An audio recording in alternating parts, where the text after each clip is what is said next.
Meanwhile, France has announced that it will be freezing natural gas and electricity prices as surging energy costs in the country have fueled discontent among the people. The Prime Minister Jean Castex promised that consumers will not see an increase in their utility bills for electricity and gas prices, though he expects that the gas prices will continue to rise by as much as about 30% by the end of this year. Potentially even through spring, the Yellow Vest movement had started, remember, back in 2018 against the fact that Emmanuel Macron was tinkering with what he described as pension reforms, and also because of the rise in petrol prices.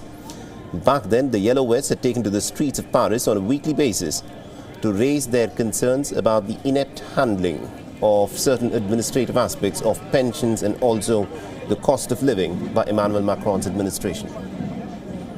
Il faut travailler aussi pour gagner 200 € par jour. Moi, personnellement, je loue cette voiture que je paye 100 €. Alors, dans les 100 € qui restent, je dois manger, je dois mettre du carburant. Donc, ça veut dire que je fais une journée de travail pour gagner 50 €. Vous voyez, si on augmente encore le prix de l'essence, ça veut dire que je ne gagne pas grand-chose. C'est encore dans les 50 € que je gagne, voilà, que je vais devoir payer plus d'essence.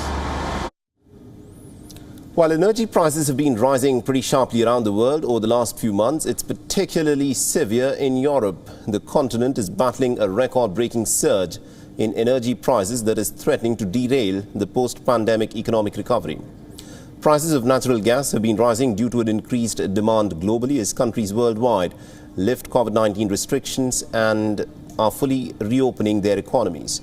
The markets are once again competing as demand rises after the shock of the pandemic. Demand has also increased because winter is setting in fast. So many are hearing that their homes are heating their homes for longer than usual. This, along with the phasing out of coal and also a bad year for wind production, has driven up the need for natural gas.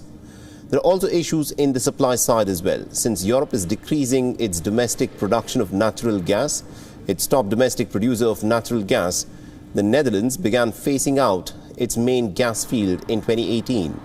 Now, the percentage of working gas in storage is now at about 74% in Europe, down from 94% that it was last year. The consumers in the continent are likely to see an increase in their power bills, especially those who do not have a fixed price contract on heating and electricity. Natural gas represents a fifth of Europe's electricity and is also used for heating and for cooking. In 2018, it was about 45% of the energy that was used for heating homes in the bloc. The IEA has said that in Germany and in Spain, prices in September were 3 or 4 times the average that was seen in 2019 and in 2020.